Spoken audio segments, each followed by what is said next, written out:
All right, this is getting more and more dangerous. Hours ago, conservative commentator Charlie Kirk was pronounced dead. It is tragic, and every Democrat has condemned it.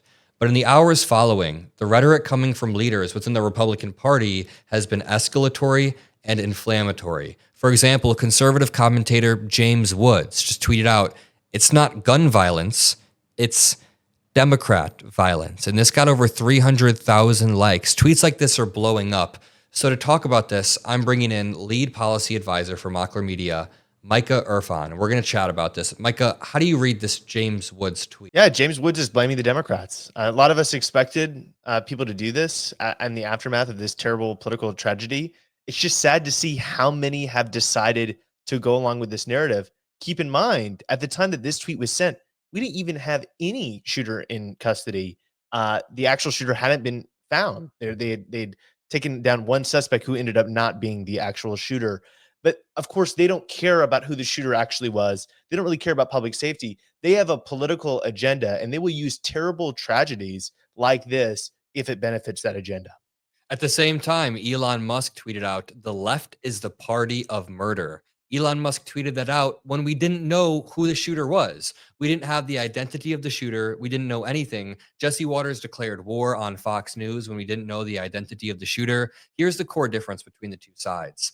Every single liberal commentator, left-wing commentator, even Hassan Piker said this is awful. Hassan Piker was supposed to debate Charlie Kirk in roughly 10 days. So was I. We were prepping for a debate with him, and we all say this is terrible. Now, on the inverse of that, people on the right are trying to rile up tensions as much as possible. You know, Elon Musk has been really riling things up. We'll return to him. But Micah, you pointed out in this post right here that Laura Loomer is being insane. So Laura Loomer, right-wing provocateur, tweeted out, "It's time for the Trump administration to shut down, defund, and prosecute every single leftist organization." It's just absurd. If Charlie Kirk dies from his injuries, and he unfortunately did, his life cannot be in vain. We must shut these leftist lunatics down once and for all. The left is a national security threat. And Micah points out every prominent Democrat is using this opportunity to speak out against violence of every sort. Every prominent Republican is using this for the exact opposite. Micah, what do you think? Right. Right. I mean, the crazy thing is, it's not just her. Like, we're not just pointing at examples of the few people who are saying this stuff. These tweets are getting insane amounts of engagement and support from across the board with Republicans. And there's so many more like them. This is not a fringe position. This is not just random Twitter accounts. These are prominent members of the Republican Party who want to use this act of terrible political violence as a justification to basically lock up Democrats in camps, right? To usher in their like 1984 Orwellian vision of mass imprisonment and silence for Democrats. And it's totally ridiculous and unacceptable because, as many people have pointed out, political violence hasn't gone just one way. We don't even know who the shooter is, by the way. This guy might not even be on the left. But let's say he is on the left. Are we all responsible for that? We believe life is precious. We believe that people have a right to dignity and respect. That's what we're fighting for every single day. Am I to blame for somebody doing an act that I totally disagree with? Of course not. Just like right-wingers aren't to blame for their assassins, the people that are going and attacking, like the guy who attacked Paul Pelosi, which is somebody they made many jokes, actually. I mean, dude, the right winger who killed the two Minnesota lawmakers, that left the news cycle in like 3 days. Nobody knows that person's name. Meanwhile, there are repeated school shootings. There are repeated shootings targeted towards certain communities. And none of this is meant to undermine another act of violence. I'm not saying one is worse than the other. I'm just saying right wingers can't cherry pick these problems to say that Democrats are the problem. For example, Isabella Maria DeLuca posted, "We don't have a gun problem. We have a Democrat problem." And Micah rightfully points out there have been 47 school shootings just this year. We do have a gun problem. Republicans are continuously and repeatedly trying to blame Democrats and say that there's no way we should have stopped Democrats from doing this. First of all, we don't know the identity of the shooter. Secondly, we could have stopped this from happening if the 1,000 previous school shootings had resulted in some sort of legislation from any Republican administration, or Biden did enact a gun violence prevention office. Trump then tore it down. Right. I mean, we had a school shooting that occurred in Colorado within just a few hours of the shooting of Charlie Kirk. That shooting put injured three people. So this is something that's happening every single day. We have mass shootings pretty much every single day. Americans have a rate of death to guns that's unparalleled almost anywhere in the world except for war zones. And so, yeah, obviously we need some sort of policy solution to this. And the solution is not to just point fingers and say that, I don't know, one side of the political aisle is just fully responsible for what these insane people do. What we need to do is we need to make sure that insane, crazy people can't get weapons that help them actualize their terrible, bloody wishes for the world. We should keep these dangerous weapons of war away from these crazy people. And you'd think that would be bipartisan. You'd think we could all agree on that. We've witnessed enough loss, death, and destruction in this country for us to all know, like, have the lesson that this is something that we should do. But apparently, no. Apparently, that's not the takeaway, right? We Apparently, also need to we have to keep arming crazy people. And I mean, I just frankly think it's ridiculous. You'd hope that this would be a wake-up call for all the folks who have been fighting us every step of the way as we've been trying to get progress on this issue. Exactly. And along with using this moment to push for gun legislation or gun violence prevention legislation, we also need to use these algorithms or use the algorithms as leverage to make sure we're de escalating or pushing pro democracy values.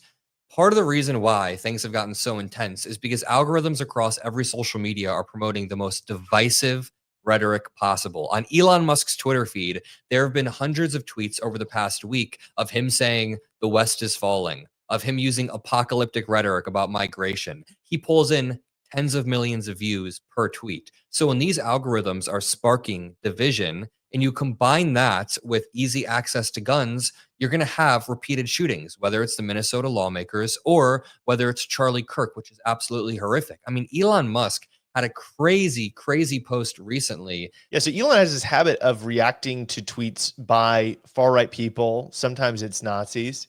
This time it's an account called American AF, which is a far-right fascist account.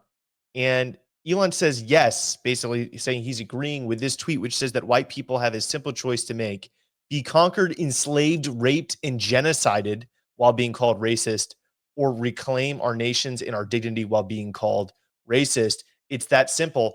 The clear message from this person is that we need to be racist.